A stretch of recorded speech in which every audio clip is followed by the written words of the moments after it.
में राष्ट्रपति का चुनाव हो गया और उड़ीसा की आदिवासी समाज से आने वाली द्रौपदी मुर्मू जी हमारी 15वीं राष्ट्रपति बन गई हैं और इनका शपथ ग्रहण भी हो गया, सारी फॉर्मेलिटीज हो गई। हम लोग ये समझते हैं कि आखिर राष्ट्रपति का चुनाव कैसे होता है, इलेक्टोरल कॉलेज में कौन कौन वोट देता है, राष्ट्रपति उम्मीदवार बनने के लिए सबसे टफ योग्यता क्या होती है और एकल संक्रमणीय अनुपातिक पद्धति क्या होता है, इलेक्टोरल कॉलेज सबके बारे में समझते हैं।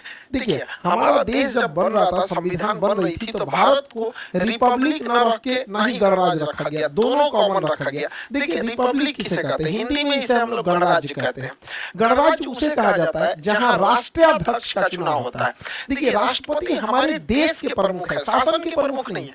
तो जहां कहीं पे राष्ट्राध्यक्ष का चुनाव होता है उसे हम लोग कहते हैं गणराज्य कहेंगे। तो हमारा देश जो है, हमारे राष्ट्राध्यक्ष राष्ट्रपति हैं और उनका चुनाव भी होता है, तो उस हिसाब से हम रिपब्लिक भी आ जाते हैं, गणराज्य आते हैं।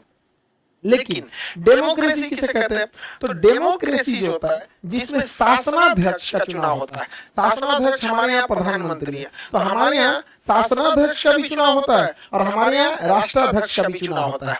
तो इस हिसाब से हम लोग हो गए डेमोक्रेटिक रिपब्लिक, मतलब हमारे यहाँ डेमोक्रेसी भी है और रिपब्लिक भी है, यानी लोकतंत्रात्मक गणराज्य है। गणराज्य इसलिए क्योंकि राष्ट्राध्यक्ष के रूप में बैठे राष्ट्रपति का चुनाव हो रहा है, और लोकतंत्र इसलिए क्योंकि शासनाध्यक्ष के रूप में बैठे प्रधानमंत्री का चुनाव हो रहा है। तो हम लोग लोकतंत्रात्मक गणराज्य था, डेमोक्रेटिक रिपब्लिक है। ये हमारी प्रस्तावना में भी मिलता है। हम भारत के लोग, देखिएगा, हम भारत के लोग भारत को एक संपूर्ण प्रभुत्व संपन्न समाजवादी पंथ निरपेक्ष एवं लोकतंत्रात्मक गणराज्य बनाने के लिए, हम लोकतंत्र गणराज्य दोनों में डेमोक्रेटिक रिपब्लिक, यानी हमारे यहाँ राष्ट्रपति का चुनाव होगा। अब ये राष्ट्रपति के चुनाव में कौन उम्मीदवार खड़ा होगा इसका डिसाइड करना जरूरी है। तो संसद के 3 अंग होते हैं, लोकसभा, राज्यसभा और राष्ट्रपति। राष्ट्रपति संसद का एक अंग है। तो कहेगा संसद के सदन कितने होते हैं, तो 2 सदन, लोकसभा और राज्यसभा। लेकिन अंग कितने होते हैं, तो 3 अंग हो जाते हैं। तो उसी में एक अंग का चुनाव, सभी अंगों का चुनाव होता है, लोकसभा का चुनाव होता है, राज्यसभा का चुनाव होता है, राष्ट्रपति का भी चुनाव होता है। 5 सालों पर राष्ट्रपति का चुनाव होता है। राष्ट्रपति की उम्मीदवार जो कोई भी खड़ा हो सकता है, उसको कुछ शर्तों का पालन करना पड़ता है। वो भारत का नागरिक होना चाहिए, 35 साल आयु होना चाहिए, इस शर्त को तो कोई इजीली पार कर सकता है, पागल नहीं होना चाहिए, दिवालिया भी नहीं होना चाहिए। दिवालिया उसे कहते हैं कि जो इतना कर्जा ले लिया है और अपने इनकम से ज्यादा कर्जा ले चुका है, चुका ही नहीं पा रहा, जैसे विजय माल्या, नीरव मोदी, मेहुल चौकसी, ये लोग दिवालिया हो चुके हैं। ऐसे लोग राष्ट्रपति के चुनाव नहीं लड़ सकते, क्योंकि अगर ये जीत गए तो सबसे पहले अपना कर्जा उतारेंगे देश के पैसा से। तो दिवालिया नहीं होना चाहिए, लाभ के पद पर नहीं होना चाहिए। सरकारी नौकरी जो होता है वो लाभ का पद होता है। जैसे आप देखेंगे कोई राज्यपाल है, वो लाभ का पद नहीं है, नेता लाभ का पद नहीं है, मंत्री लाभ का पद नहीं। संविधान के हिसाब से ये जनता के सेवक, सरकारी नौकरी में रहेंगे तो लाभ का पद हो जाएगा, तो लाभ के पद पर नहीं होना चाहिए। तो ये सब नॉर्मल योग्यताएं ये किसी के पास हो जाती है। सबसे टफ जो योग्यता होती है वो 50 प्रस्तावक होने चाहिए और 50 अनुमोदक होने चाहिए। प्रस्तावक और अनुमोदक मतलब होना चाहिए कि जो व्यक्ति खड़ा होना चाह रहा है कि हाँ हम राष्ट्रपति के चुनाव में लड़ना चाहते हैं, जैसे इस बार यशवंत सिन्हा जी थे या द्रौपदी मुर्मू जी थे, तो उनके लिए संसद के किसी भी सदन से, चाहे वो लोकसभा हो चाहे वो राज्यसभा हो, 50 ऐसे लोगों की जरूरत है जो इनका प्रस्ताव आगे ले जाएं कि हम चाहते हैं कि यह व्यक्ति चुनाव में खड़ा हो। डायरेक्ट वो नहीं जाना चाहिए कि हम चाहते हैं चुनाव लड़े। 50 प्रस्तावक होना चाहिए। हो सकता है कि 20 प्रस्तावक लोकसभा से, 30 का जुगाड़ वो राज्यसभा से कर ले, या कुछ इसमें से कुछ उसमें से करके उसे टोटल 50 प्रस्तावक चाहिए। जब 50 प्रस्तावक हो जाएंगे तो उस 50 के समर्थन में अलग से 50 अनुमोदक होना चाहिए कि हाँ यह व्यक्ति के साथ हम खड़े हैं, यह जिसे चाहता है कि नहीं ये भी व्यक्ति चुनाव लड़े, हम फेवर में हैं। तो यानी ओवरऑल आपका 100 सांसदों से अच्छा संबंध होना चाहिए, तब ना आपका 50 प्रस्तावक आएगा और इसके अलावे अन्य 50 अनुमोदक होंगे। वो आप कहीं से ला सकते हैं, चाहे वो लोकसभा से ला सकते हैं या राज्यसभा से ला सकते हैं, कोई जरूरी नहीं है कि 50 यहीं से। हो सकता है आपका 50 लोकसभा से प्रस्तावक हो जाए, 50 राज्यसभा से अनुमोदक हो जाए, यानी नाम का प्रस्ताव दे 50 और उस नाम में सहमति यानी अनुमोदन दे 50। ये इतना टफ हो जाता है कि यहीं पर एक कॉमन आदमी चुनाव नहीं लड़ पाता है, क्योंकि 100 सांसद आपके नाम का प्रस्ताव देंगे, इसका मतलब आप बहुत बड़े पॉलिटिशियन होने चाहिए। और दोनों लोग बहुत बड़े पॉलिटिशियन हैं भी, इनका मतलब ये जमीन से एकदम जुड़ी हुई आदिवासी समाज से राज्यपाल रही थी, और ये तो अटल बिहारी वाजपेयी के समय तो मंत्री भी रहते हैं यशवंत सिन्हा जी, तो दोनों लोग का नोडल बैकग्राउंड तो पॉलिटिकल ही रहा है। अब इनको वोट कौन कौन देगा यहाँ ये डिसाइड करते हैं इलेक्टोरल कॉलेज। हम लोग राष्ट्रपति के चुनाव में वोट नहीं डाल सकते क्योंकि राष्ट्रपति का चुनाव इनडायरेक्टली होता है, अप्रत्यक्ष रूप से, यानी हमारे द्वारा चुने गए लोग ही वोट डालते हैं। तो पहले हम ये समझ जाते हैं कि राज्यों से कौन कौन वोट डालेगा, फिर केंद्र में चलेंगे। देखिए, राज्य के लिए कानून बनाने की जिम्मेदारी विधानमंडल का होता है, और विधानमंडल जो होता है हर एक राज्य में होता है। विधानमंडल हमारे यहाँ 29-28 राज्य जो है, अभी 28 राज्य। तो देखिए 28 राज्यों में विधानसभा है, तो विधानमंडल के दो भाग होते हैं, एक होता है विधानसभा, एक होता है विधान परिषद। तो दो अंग हो गए, जिस तरह से संसद के दो अंग लोकसभा राज्यसभा, उसी तरह राज्यों में हर राज्य में विधानसभा के दो अंग, एक विधानसभा एक विधान परिषद। लेकिन विधान परिषद हर एक राज्य में नहीं है। पहले 7 राज्य में था, जम्मू कश्मीर तो टूट गया तो वहां हटा ही दिया। टोटल 6 राज्यों में ही अभी विधान परिषद है। 6 राज्य यूपी, बिहार, महाराष्ट्र, कर्नाटक, आंध्र प्रदेश, तेलंगाना। तो वो 6 राज्यों में विधान परिषद है, बाकी राज्यों में केवल और केवल विधानसभा होती है। तो राष्ट्रपति के चुनाव में कहा गया है कि विधान परिषद भाग नहीं लेगी। इसलिए कहा गया है कि विधान परिषद के लोग भाग नहीं लेंगे क्योंकि ये विधान परिषद हर एक राज्यों में नहीं है। जब विधान परिषद हर एक राज्य में बना दिया जाएगा, जैसे बंगाल में बना दिया जाएगा, पंजाब में, राजस्थान में, मतलब 2800 राज्य में जिस दिन ये बना दिया जाएगा उस दिन ये इसको भी चुनाव में लड़ने का, राष्ट्रपति के चुनाव में वोट डालने का अधिकार दे दिया जाएगा। अब कौन डालता है विधानसभा में, विधानमंडल में? तो विधानमंडल में केवल विधानसभा के सदस्य वोट डालते हैं, विधानसभा के। अब हर 2800 राज्यों अलग अलग विधानसभा है, जैसे बिहार में 243 है, यूपी में 403 है। तो अलग अलग राज्यों में विधानसभा की जो सीटें हैं वो अलग अलग हैं। तो यहाँ पर राष्ट्रपति के चुनाव में वोट का वैल्यू नहीं, वोट नहीं बल्कि वोट का वैल्यू कितना है ये मायने रखता है। जैसे एक विधायक ने वोट 1 दिया तो वो 1 काउंट नहीं होगा, उसकी वैल्यू निकाली जाएगी, और ये वैल्यू कई हजार में भी जा सकते हैं। जैसे आपको पता है 2800 राज्यों की विधानसभा चुनाव में वोट डालेगी, तो जो एमएलए होते हैं विधानसभा में बैठने वाले को एमएलए कहते हैं, और विधान परिषद में बैठने वाले को एमएलसी कहते हैं। तो एक एमएलए के वोट की जो वैल्यू होती है वो उस राज्य की जनसंख्या में भाग दे दिया जाता है। उस राज्य में टोटल कितने एमएलए की संख्या, जैसे बिहार की बात करेंगे तो 12 करोड़ जनसंख्या हो गई, अब बिहार में 243 विधायक यानी एमएलए हो गए। इनसे भाग देने के बाद फिर 1/1000 से कर देते हैं, तो वैल्यू निकलती है। इस फॉर्मूला को अगर आप ध्यान से देखेंगे तो आपको समझ में आएगा कि जिस राज्य की जनसंख्या ज्यादा है उस राज्य के एमएलए की वोट की वैल्यू ज्यादा रहेगी। जैसे उत्तर प्रदेश में यूपी की जनसंख्या सबसे ज्यादा 22 करोड़ है, तो यूपी की जनसंख्या में यूपी के जो एमएलए होंगे उनके वोट का वैल्यू सबसे ज्यादा होगा। सबसे ज्यादा होता है यूपी के, अब सॉल्व करना पड़ेगा। जैसे यहाँ 22 करोड़ जनसंख्या हो गई, बटा 403 विधानसभा के हैं, तो उनको भाग देंगे, फिर 1/1000 करेंगे, तो ये वैल्यू जो निकलती है वो आती है 208। यानी अगर यूपी का कोई एक विधायक 1 वोट डालता है तो वोट काउंट होगा 1, लेकिन उसकी वैल्यू हो जाएगी 208। इस तरह से टोटल यूपी में 403 सीटें हैं, एक सीट की वैल्यू 208, तो 403 सीट की वैल्यू अकेले 83,824, यानी उत्तर प्रदेश से अकेले राष्ट्रपति को 83,824 वोट मिल जाता है, क्योंकि उत्तर प्रदेश की जनसंख्या ज्यादा है। उसी तरह अगर देखेंगे सबसे कम जनसंख्या सिक्किम में, तो सिक्किम की जनसंख्या बहुत कम है, तो सिक्किम की जनसंख्या बटा वहां के टोटल एमएलए की संख्या से भाग देंगे तो सिक्किम में एक एमएलए की वोट की वैल्यू बहुत ही कम होती है, लगभग 7 होती है, और टोटल 32 सीट है। तो वहां सिक्किम पूरा स्टेट से में 224 वोट मिल पाते हैं। तो देखिए यूपी इसलिए इलेक्शन के हिसाब से बहुत आगे है, मतलब फेमस है, उसकी वैल्यू बहुत ज्यादा है। इस हिसाब से जैसे हम यहाँ 2 यूपी का बताया, सिक्किम का बताया, हर एक राज्य का जब निकालेंगे तो 2800 राज्य के टोटल जो विधायक हैं 2800 राज्य में उसको मिलाएंगे तो 4033 टोटल एमएलए आएंगे, 4033। जैसे बिहार में 243, यूपी में 403, ऐसे टोटल मिलाएंगे 2800 राज्य की, तो टोटल एमएलए आते हैं 4033, और हर एमएलए की वोट अलग अलग होती है, जनसंख्या पे डिपेंड करती है। टोटल 4033 को जोड़ेंगे तो वोट आता है 5,43,231, यानी हर 28 राज्य का अगर एमएलए वोट दिया राष्ट्रपति को तो टोटल वोट गया कितना, 4000 233, लेकिन उन वोटों की जो वैल्यू होती है वो हो जाती है 5,43,231। ये हो गया एमएलए का वोट। अब बात करते हैं जो केंद्र में सांसद बैठे हैं, एमपी बैठे हैं, उनके वोट की वैल्यू देखते हैं। तो उनका वोट का वैल्यू निकालने से पहले आपको ये पता होना चाहिए, तभी निकल सकता है, इसलिए पहले हम इसको बताएं। एमपी के वोट कैसे निकालते हैं? देश के लिए जो कानून बनाता है वो होता है संसद। तो संसद में लोकसभा और राज्यसभा में निर्वाचित सदस्य ही वोट डालते हैं। निर्वाचित सदस्य देखिए 543 जो होते हैं वही निर्वाचित होते हैं लोकसभा में, टोटल के टोटल निर्वाचित नहीं होते हैं। दो एंग्लो इंडियन वोट नहीं डाल सकते हैं। एंग्लो इंडियन उन्हें बोला जाता है कि जब यहाँ पे अंग्रेज रहते थे, यानी यूरोप वाले जब हमारे यहाँ शासन करते थे, तो कुछ ब्रिटेन वालों का शासन था, फ्रांसीसियों का था, पुर्तगालियों का था, डचों का था, डेनमार्क वालों का था, स्वीडन वालों का था। तो वो लोग क्या करते थे, यहाँ की महिलाओं से शादी भी कर लेते थे, और यहाँ से जो उनके बाल बच्चे होते थे वो एंग्लो इंडियन कहलाते थे, यानी अंग्रेज पिता और मतलब भारतीय माँ, तो एंग्लो इंडियन कहलाते थे। जब भारत गुलाम था तो हजारों की संख्या में यहाँ अंग्रेज रहते थे, तो उनकी यहाँ फैमिली भी होती थी।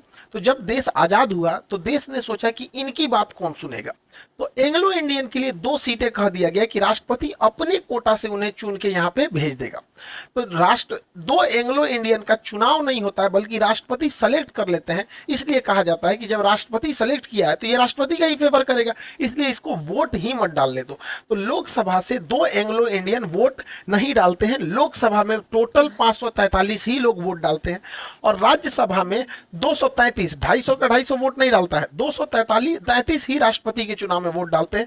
12 सदस्यों का राष्ट्रपति चुनते हैं, जैसे खेल से किसी को चुन लिए, फिल्म से चुन लिए, कला से चुन लिए, संस्कृति से चुन लिए। तो राष्ट्रपति अगर किसी को चुना है और उस व्यक्ति को वोट डालना रहे तो उसी राष्ट्रपति का फेवर करेगा, उसी से पूछ लेगा किसको वोट डाले। जनता ने तो उसे चुना नहीं है, तो लोग यहाँ का दिया गया जनता ने जिसे वोट दिया वही चुनेगा।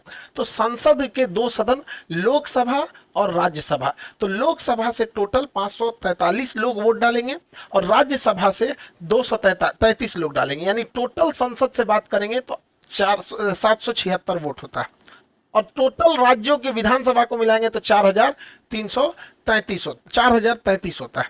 तो यानी इतने लोग वोट डालेंगे, इनकी वैल्यू निकाला जाए। तो देखिए ध्यान से इसको समझिएगा, एक एमपी के वोट की जो वैल्यू होती है, एमपी के वोट की वैल्यू जो होती है, ये टोटल एमएलए की वैल्यू, टोटल एमएलए की वैल्यू कितनी है, 5,43,231। तो टोटल एमएलए की वैल्यू बटा टोटल एमपी, टोटल एमपी कितने हुए, 776, यानी टोटल एमएलए 5,43,231 बटे 776। जब इसको भाग देते हैं तो एक एमएलए की वोट 700 आती है, एक एमपी की वोट 700 आती है। इसको जब भाग देते हैं तो अब देखिए, एक एमपी की वोट 700 और टोटल राज्यसभा लोकसभा मिला के टोटल एमपी कितने वोट डालने जा रहे हैं, 776। तो 700 गुणे 776 करेंगे तो ये भी आता है 5,43,200, यानी टोटल एमपीओ की वोट की वैल्यू भी 5,43,200 और टोटल राज्यों के एमएलए को भी मिलाया जाएगा तो 5,43,231, यानी ये वाला थोड़ा 31 को वैल्यू ज्यादा आ रही है, वो तो वैल्यू है वजह। तो यानी आप समझ गए कि सांसदों की टोटल वैल्यू बराबर राज्य, हर एक राज्यों के एमएलए के वैल्यू को मिला देंगे तो बराबर आ रहा है। तो यानी अकेले संसद भवन 28 राज्यों के विधानसभा से बराबर वैल्यू रखती है। तो देखिए यहाँ पे 5,43,200 और 5,43,231, तो 31 है तो वैल्यू में ज्यादा है थोड़ा सा, ये दोनों बराबर हो गए। यानी अगर राष्ट्रपति के वोट में टोटल कहा जाएगा कितने लोग चुनाव वोट डालते हैं, तो विधानमंडल से 28 राज्य का मिला के 4,033 और संसद में 776, दोनों को जोड़ देंगे तो 4,809। यानी राष्ट्रपति के चुनाव में टोटल कितने लोग भाग लेते हैं, तो 4,809 लोग भाग लेते हैं। और इन 4,809 लोगों ने जो भाग लिया, यानी जो एमएलए और एमपी ने भाग लिया, वोट डाला, इनके टोटल वोट की वैल्यू कितनी होती है, तो वह वैल्यू होती है 10,86,431। 10,86,431 ये टोटल वैल्यू। यानी राष्ट्रपति के चुनाव में अगर किसी का वोट बर्बाद ना हो, इन्हें उन्हें नहीं मारे, तो टोटल इतना ही वोट आता है। इसी को कहते हैं राष्ट्रपति का इलेक्टोरल कॉलेज। यानी वोट डालने वालों की संख्या ज्यादा नहीं है, सांसदों की संख्या 776 और टोटल एमएलए की संख्या 4033 यानी 4809। बट इन 4809 की टोटल वैल्यू जो हो गई वो 10,86,431 हो गई। अब आगे समझते हैं कि अब ये लोग अपना वोट डालते कैसे हैं, आनुपातिक पद्धति से कैसे डाला जाता है वोट। राष्ट्रपति के चुनाव अभी भी पर्ची पे होता है, ईवीएम मशीन पे पर्ची के सिस्टम से होता है, और यहाँ पर ए सिंगल वोट नहीं दिया जाता है। जैसे अगर किसी गांव में 3 गो मुखिया है, हम सोचेंगे इनको भी वोट दे दे, इनको भी वोट दे दे, इनको दे, तो किसी को वोट नहीं जाएगा, वोटे बोगस हो जाएगा। बट राष्ट्रपति के चुनाव में ऐसा नहीं होता है। राष्ट्रपति के चुनाव में प्रिफरेबल वोट दिया जाता है, समानुपातिक पद्धति होती है। समानुपातिक पद्धति, समानुपातिक मतलब हमें सबको वोट देना है, जो जो चुनाव में खड़ा है हमको सबको वोट देना है। लेकिन जिस वोट को हम लोग देते हैं वो तो सिंगल वोट होता है, सिंगल, एक बार दीजिए बस किसी एक को, प्रोपोर्शनल वैल्यू नहीं दे सकते। जैसे हमारा मन किया कि 3 आदमी यहाँ चुनाव में खड़ा है, एक आदमी का नाम है राष्ट्रपति के चुनाव में ए, दूसरे का नाम है बी, तीसरे का नाम है सी, मान के चलिए। अब हम लोग को जो वोट देना है, यानी जो एमपी और एमएलए को वोट देना, आपको पता है इलेक्टोरल कॉलेज में कौन कौन वोट दे। इलेक्टोरल कॉलेज मतलब यानी इन्हीं को इलेक्टोरल कॉलेज कहते हैं।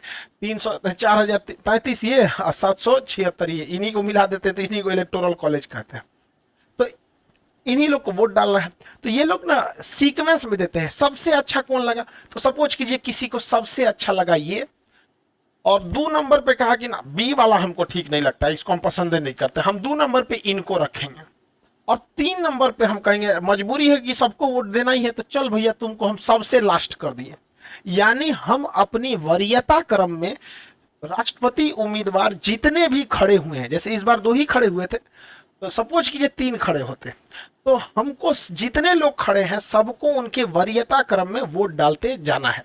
तो हमको सबसे अच्छा लगा, सपोज करिए किसी एक को सबसे अच्छा ये लगा यहाँ पे, समझ रहा कि नहीं आ रहा। अब अगला इंसान आया वोट डालने, अगला को लगा कि नहीं हमको ये पसंद नहीं है, हम इसको 2 नंबर पे डालेंगे, और हमको ये वाला ज्यादा पसंद है, ये वाला उम्मीदवार को हम 1 डालेंगे, आई तो हमको पसंद है नहीं, हम इनको 3 डाल दिए। तो यहाँ दूसरा आदमी ने ऐसे वोट डाल दिया, वो भी प्रेफरेंस में देगा अपने वरीयता क्रम के हिसाब से। अब अगला आदमी आएगा वोट डालने, क्योंकि टोटल सांसद 776 हैं, टोटल विधायक 833 हैं, 4033 हैं, तो अब अगला आदमी आएगा वोट डालने, वो कहता है कि नहीं हम सबसे ज्यादा पसंद करते हैं ए को, और 2 नंबर पे पसंद करते हैं बी को, और 3 को तो हम एकदम लास्ट में देंगे, ये दे दिया यहाँ पर, ऐसे कर दिया यहाँ पर। फिर अगला इंसान आएगा वोट डालने, अगले इंसान को लगेगा कि नहीं हमको ये ठीक नहीं लग रहा, हम इसको एकदम यहाँ डाल देंगे, इसको हम 1 नंबर पे रखेंगे, इसको 2 नंबर पे हम वोट डालना चाहते हैं।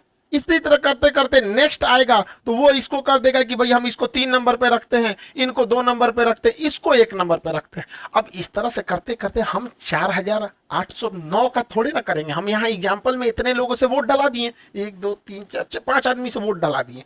ऐसे ही कर करके टोटल वोट कितना जाता है 776 और 4033 यानी 4809 वोट जाता है। तो हम पूरा यहाँ नहीं ना वोट डालते फिरेंगे यहाँ पर ताकि भर जाएगा, जगह भर जाएगा, हम बस इसे समझाए हैं। इस तरह से डाला जाता है वोट। अब हम देखते हैं कि किस तरह से प्रथम चरण की मतगणना और द्वितीय चरण की मतगणना होती है। ध्यान से समझिए, अब मतगणना कैसे होगी। जब मतगणना होगी यहाँ पर तो सबसे पहले प्रथम चरण की मतगणना होगी। प्रथम चरण की मतगणना, प्रथम चरण की मतगणना में क्या होता है कि हम लोग ये देखते हैं कि 1 नंबर पर सबसे ज्यादा किसे पसंद किया गया, यानी पहली वरीयता सबसे ज्यादा किसे पसंद किया गया। तो 1 नंबर पर आप गिन के बताइए। हम तो यहाँ बस एग्जांपल के तौर पे 5 वोट लिए, वैसे तो सबने वोट डाला रहा था। 1 नंबर पे कितने लोगों ने सेलेक्ट किया, ध्यान से देखिए। 1 नंबर पर ए को 1 2 यानी 2 लोगों ने इसे पहली प्राथमिकता दी है, और इनको देखिए 1 और 2, इसको भी 1 नंबर पर 2 लोगों ने प्राथमिकता दे दी है, और इनको केवल 1 ही ने दिया है। अब बताइए कौन जीतेगा। देखिए सबसे ए को पहली वरीयता 1 और 1 2 लोगों ने वरीयता दिया था, और बी को भी दो लोगों ने पहली वरीयता दे दिया था, और इनको तो पहली वरीयता एक ही आदमी दिया था, तो ये दोनों तो बराबर हो गए, और ये तो एकदम क्या हो गए, खत्म हो गए। तो इनमें क्या होता है कि इनके वोट को इन दोनों में ट्रांसफर कर दिया जाता है, कहा जाता है कि तुम जाओ, अब हारिए गए हो तो घरे चल जाओ, तुम्हारे वोटों का कोई वैल्यू नहीं है। तो इसे कहते हैं सिंगल ट्रांसफरेबल, एकल संक्रमणीय। तो ये हो गया एकल संक्रमणीय गिनने का तरीका। और अनुपातिक पद्धति मतलब हो गया हम सबको उनके अनुपात में वोट डालेंगे। तो राष्ट्रपति का चुनाव एकल संक्रमणीय, यानी जो कम वोट पाया है उसका वोट बाकियों को दे दिया जाता है कि भाई तुम जाइए रहो तो हमेशा के लिए जाओ, और तुम जीत रहे हो तो अच्छा से जीतो। और अनुपातिक पद्धति का मतलब होता है कि अनुपात में वोट डालना है, समझना कि नहीं। अब ये बताइए, पहली चरण की मतगणना में तो कोई जीता ही नहीं, दोनों बराबर होगा। अब बताइए ए जीतेगा कि बी। तब यहां होता है द्वितीय चरण की मतगणना। द्वितीय चरण की जब मतगणना होगी तो हम लोग अब देखेंगे कि द्वितीय वरीयता किसको ज्यादा मिला है, क्योंकि प्रथम वरीयता में तो दोनों को बराबर बराबर मिला। द्वितीय वरीयता किसको ज्यादा मिला है, तो 2 नंबर पर इनको एक आदमी ने पसंद किया है, 2 नंबर पर एक आदमी ने यहां पर पसंद किया है, तो यहां लिखेंगे एक। और कोई इनको 2 नंबर पर रखा है नहीं, ये तो खत्म ही हो गए। इनको 2 नंबर पे कितने लोगों ने रखा है, 1 और 2, यानी इनको 2। इस हिसाब से विजेता हो गए 2 नंबर, यानी बी वाला व्यक्ति विजेता हो गया। और यह बी जो विजेता हुआ है वो प्रथम चरण में नहीं हुआ है, वह द्वितीय चरण में हुआ है। तो जब कभी भी प्रथम चरण में वोट बराबर हो जाते हैं तब द्वितीय चरण की मतगणना आती है। यह नौबत आया था बीबी गिरी के समय। तो बीबी गिरी जो चुनाव जीते थे वो द्वितीय चरण की मतगणना में जीते थे। तो राष्ट्रपति का जो चुनाव होता है वो अप्रत्यक्ष होता है, हम लोग वोट नहीं डालते हैं, बल्कि हमारे द्वारा चुने गए एमपी और हमारे द्वारा चुने गए एमएलए वोट डालते हैं। तो राष्ट्रपति का चुनाव अप्रत्यक्ष रूप से एकल संक्रमणीय पद्धति द्वारा अनुपातिक प्रणाली में किया जाता है। तो इस प्रोसेस से राष्ट्रपति का चुनाव होता है। 15वें राष्ट्रपति के चुनाव में द्रौपदी मुर्मू जी को 6,76,803 वोट मिले हैं। और वहीं इनके जो प्रतिद्वंदी थे यशवंत सिन्हा जी, इनको 3,80,177 वोट मिले हैं। यानी अगर परसेंटेज में बात करें तो 64% वोट मिले हैं द्रौपदी मुर्मू जी को और लगभग 36% वोट मिला है यशवंत सिन्हा जी को। इस प्रकार एक भारी अंतर से द्रौपदी मुर्मू जी चुनाव जीत गई। ये एक आदिवासी समाज से आती है और ये आदिवासियों के लिए शुरू से बहुत कुछ की है।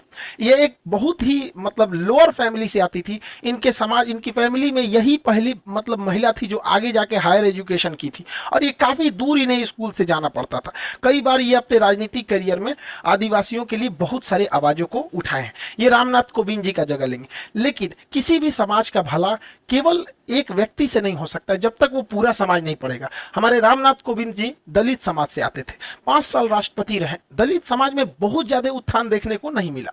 वैसे ही हमारे आदिवासी समाज से आती हैं द्रौपदी मुर्मू जी। तो ऐसा नहीं है कि बहुत ज्यादा परिवर्तन देखने को मिल जाएगा। जब तक कोई भी समाज खुद शिक्षित नहीं होगा तब तक कुछ नहीं हो सकता है।